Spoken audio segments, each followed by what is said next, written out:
현시선호. 그리고 간접 현시선호가 있다. 그래서 직접 현시선호가 뒤바뀌어서는 안 된다는 게 약공미. 간접 현시선호가 뒤바뀌어서는 안 된다는 게 강공미예요. 그래서 이번 시간에 배울 건 요 내용이다. 그래서 어떤 내용인지 살펴보도록 합시다. 그래서 현시선호 이론은 선택을 목격해서 그걸 바탕으로 수요 함수를 추론을 하는 거다. 자, 책에 있는 예를 가지고 설명을 할 건데, 자, 직접 현시선호가 뭔지를 봐야 되겠죠. 직접 현시선호. 직접 현시선호. 자, 선호, 프리퍼런스가 어떻게 됐다는 거야? 드러났다는 거야. 현시되었다. 선호가 드러났다. 뭘 통해서? 선택을 통해서 그 사람의 선호가 드러난다는 거야. 근데 직접적으로 드러나는 경우가 있고 간접적으로 드러나는 경우가 있는데, 먼저 직접 현시 선호를 살펴봅시다.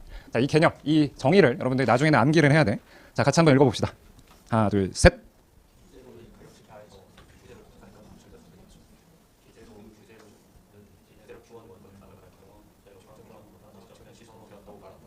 돌림 노래였네.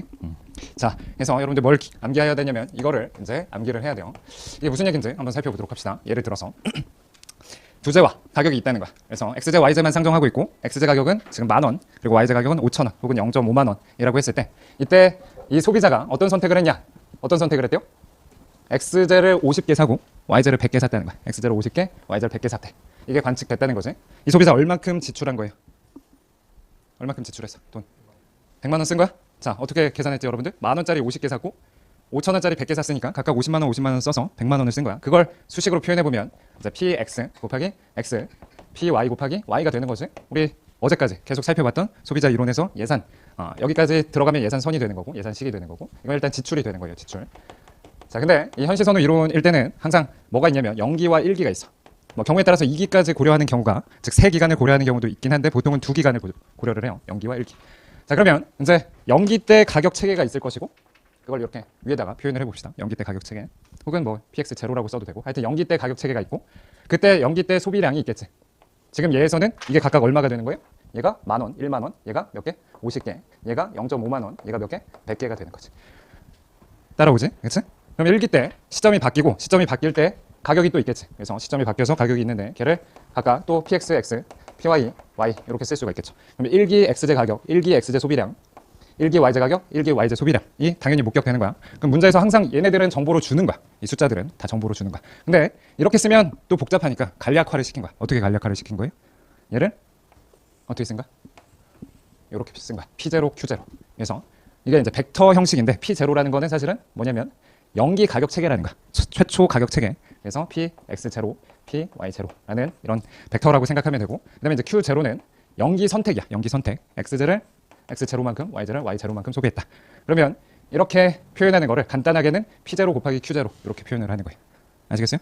이게 용어가 익숙해야 되는 거고, 당연히 지난 시간까지 배운 거 새 확장을 한 것뿐이야. 어떻게 확장한 거야? 0기와 1기가 있는 거고, 각각 그때마다 XJ 가격, XJ 소비량, YJ 가격, YJ 소비량이 등장하겠지. 어렵지 않아? 그치?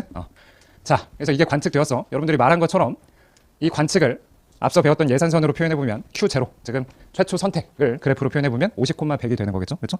그러면 이 소비자가 아까 말한 것처럼 100만 원을 지출했어. 그럼 그 100만 원 가지고 살 수 있었던 조합을 역으로 추론하는 거야. 앞에 소비자 이론에서는 소득이 얼마큼 있었을 때, 그리고 XJ 가격, YJ 가격이 있을 때 예산선이 어떻게 되는지를 그려봤는데, 지금은 반대로 얘가 얼마큼을 샀다는 게 목격됐으면, 얘 돈이 얼마였겠구나라는 걸 추론하고 그걸 바탕으로 예산선을 그릴 수가 있다는 거야. 아시겠죠? 그래서 지금은 100만 원을 썼을 테니까 그 100만 원 가지고 살 수 있었던 조합들을 다 연결하면 이런 예산선이 그려지겠지. 어렵지 않지? 100만 원에 0.5만 원짜리 200개 최대 살 수 있고, 100만 원 썼을 때 만 원짜리 최대 100개 살 수 있었어. 그치? 자, 그러면 이 선택을 통해서 뭐가 목격된 거야?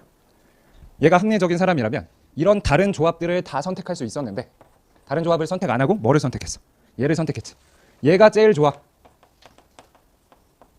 선호가 드러난 거야. 선호가 현시되었다. 그래서 이때, 자, 식을 다시 읽어보면 0기 가격 체계하에서 얘가 선택되는 게 목격되었어. 근데 그때 이 부동호라는 게 100만 원. 지금 얘에서 100만 원인데 100만 원보다 적게 살 수 있었던 거. 이걸 사는데 100만 원보다 적게 사는 거. 한마디로 요 영역을 나타내는 게 조수식이라고 볼 수가 있어요. 조수식. 쉽게 직관적으로 표현해보면 100만 원 가지고 살 수 있었던 모든 상품 조합보다 얘가 이 선택을 했다는 건 이게 좋다는 거잖아. 그치? 그러면 얘가 다른 상품, 저기 예산선 안에 모든 상품 묶음보다 더 이 사람한테 있어서 좋다는 게 드러났다는 거야. 그게 직접 현시 선호야. 어렵지 않지? 직접 현시 선호. 그래서 Q1이 어디? 아까 설명했듯이 요 안에, 예산선 안에 모든 영역. 자, 질문. 이 안에만 해당할까? 예산선도 해당할까? 예산선도 당연히 해당하겠지, 그치? 100만 원 가지고 여기도 살 수 있었고 여기도 살 수 있었고 여기도 살 수 있었는데 걔 안 선택하고 여기 선택했다는 게 얘가 제일 좋아라는 게 드러났다는 거지. 오케이. 자, 그러면 약공리라는 건 뭐다? 지금 직접 현시선호로 배웠으니까 직접 현시선호가 절대로 뒤바뀌어서는 안 된다는 게 현시선호의 약공리야. 자, 그래서 Q0가 Q1에 대해서 직접 현시선호 되었다면 어떠한 경우에도 Q1이 Q0를 직접 현시선호해서는 안 된다는 게 현시선호의 약공리다. 그러면 약공리를 위반한다는 거. 여러분들 연습장 펴놓고 약공리를 위반하는 경우는 어떤 경우인지 써보세요. 약공리를 위반하는 경우는 어떤 경우냐.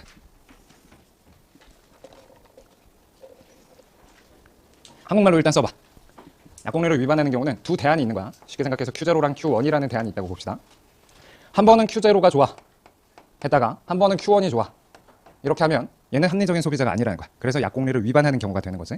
그걸 이제 수식적으로 표현해 보면, 자 봅시다. 연기 가격 체계 하에서 Q0를 선택하는 게 목적되었어. 근데 그 가격 체계 하에서 살 수 있었던 다른 Q1이라는 묶음이 있었다는 거야. 방금 썼던 수식 그대로 쓴 거야. 오케이? 그러면 이 부등식이 나타내는 게 뭘 나타낸다고? 이 부등식으로부터 알 수 있는 게 Q0가 Q1보다 좋다는 거야. Q0가 Q1보다 좋다. 이게 Q0가 Q1을 직접 현시 선호했다는 거야. Q0가 Q1보다 직접 현시 선호되었다. 근데 이제 가격 체계가 바뀌었는데 얼마로 바뀌었어? P1 가격 체계로 바뀌었다는 거야. 얼마로 바뀌었겠지? XZ 가격, YZ 가격. 바뀌었는데 이번에는 얘를 선택했어. 근데 그때 얘 살 수 있었어. 얘 살 수 있었는데 얘를 샀다는 거야.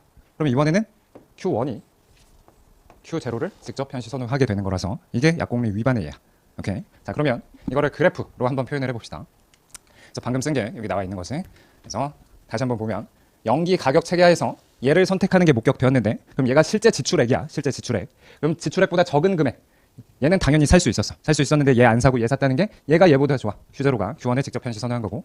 이제 가격 체계가 바뀌었는데 P1에서 얘를 사는 게 목적되었는데 그때 얘 여전히 살 수 있었어. 이건 그래서 여기다 여러분들 거기다 뭐 적어주냐면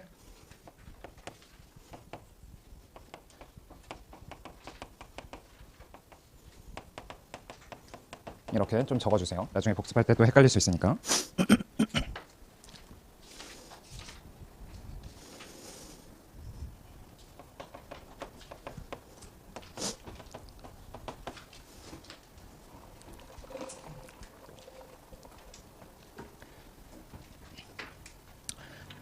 그래서 이 경우가 약공리를 위반하는 경우다.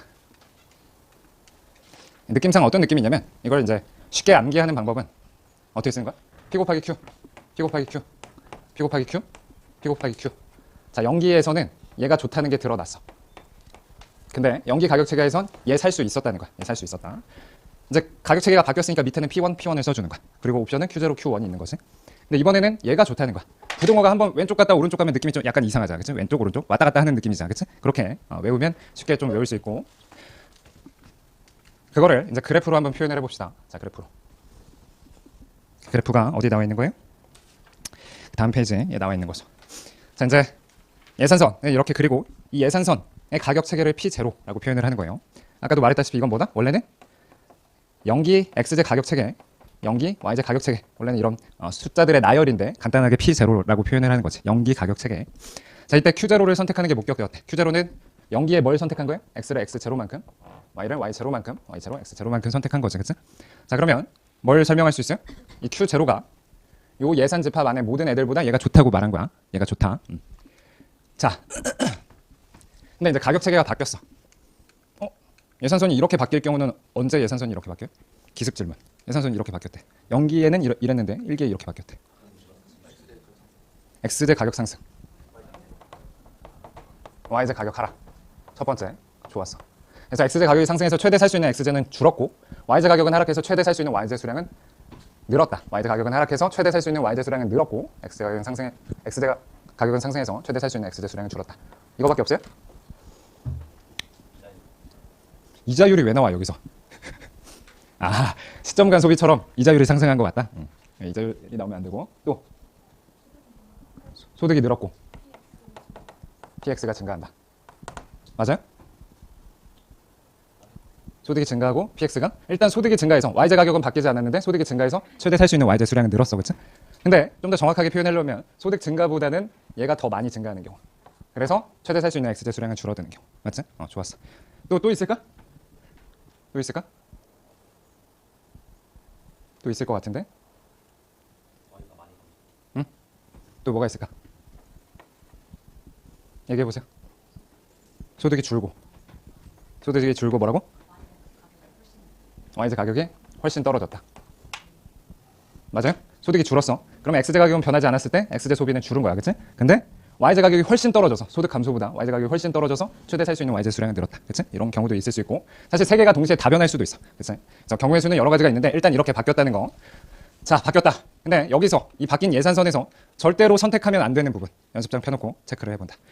바뀐 예산 집합 혹은 바뀐 예산선에서 절대로 선택하면 안 된다, 혹은 약공리를 위반하는 경우를 체크를 한번 해보세요.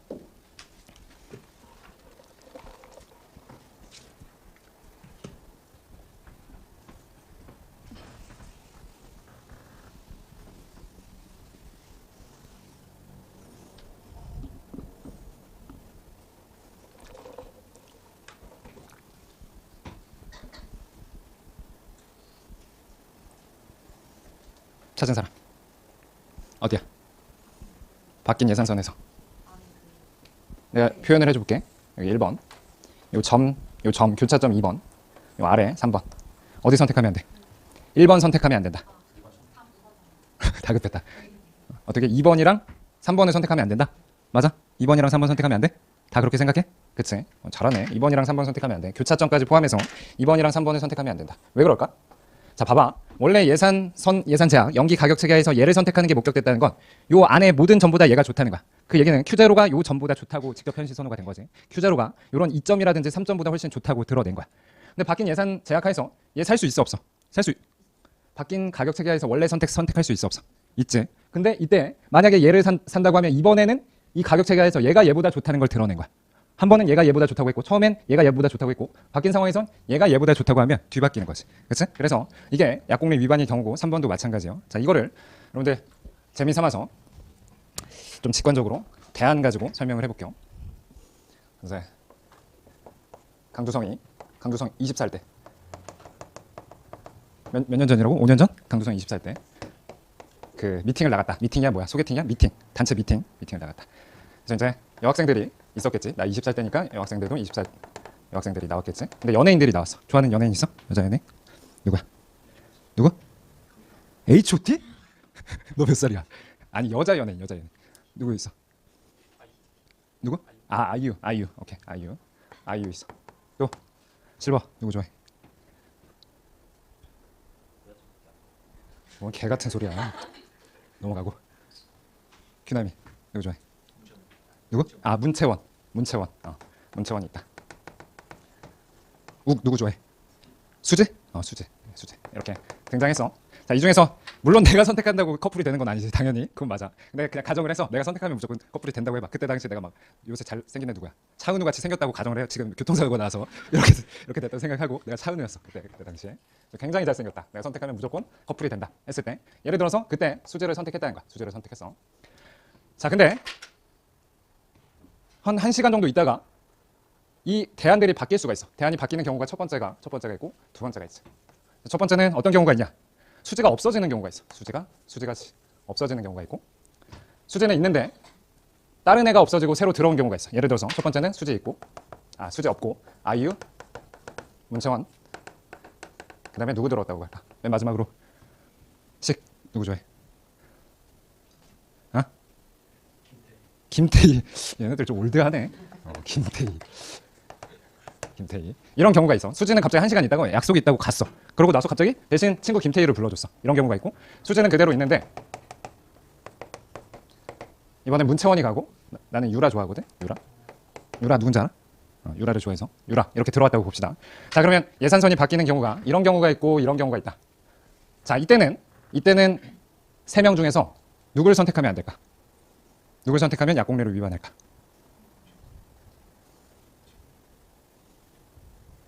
자, 커피 쿠폰 나간다. 3명 중에서 누굴 선택하면 약공리를 위반할까? 아이유, 문채원. 걸려들었지, 강두성한테. 이때는 약공리 위반이 없어. 당연하지. 내가 선택하고 싶었던 사람이 없어져서 나머지 사람 중에서 선택하는 건 절대 이상한 게 아니야. 내가 선택하고 싶었던 사람이 없어져서 나머지 사람 중에서 선택하는 건 절대로 위반이 아니야. 근데 이제 2번 같은 경우가 약공리 위반할 수 있는데, 약공리 위반. 2번은 언제 약공리 위반이야? 누구? 아이유 선택하면 위반이지. 유라 선택하면 위반이 아니야. 아니지. 유라는 내가 더 좋아했거든. 사실은 유라를 더 좋아했는데 유라가 등장해서 선택할 수 있겠지. 자, 그럼 이거를 각각 다음 그래프에다가 해당을 시켜봅시다. 사실 제가 든 이 예에서는 어떤 경우예요? 이 예에서는 예를 들어서 얘가 수지야. 처음 선택했던 게 수지였던 거야. 수지. 그 다음에 지금 예산선이 바뀌었을 때 수지 선택할 수 있었어요? 없었어요? 바뀐 상황에서 선택할 수 있었지. 2번의 경우였어. 2번의 경우. 수지. 그 다음에 얘가 아이유. 그 다음에 여기가 누구야? 저 2번으로 바뀌었을 때. 원래 옵션에서 수지 선택했는데 바뀐 옵션에서 못 선택하는 사람 누구야? 문채원. 네, 문채원이야. 근데 이제 문채원 사라졌지. 바뀐 예산선에서 문채원 사라지고 누가 등장했어? 유라가 등장했어. 유라가 등장했어. 여기가 유라지. 여기가 유라겠지, 그치? 그리고 여기는 어디야? 없지. 여기는 여기서는 이제 없는 경우 이렇게 표현을 할 수가 있는 거야. 아시겠죠?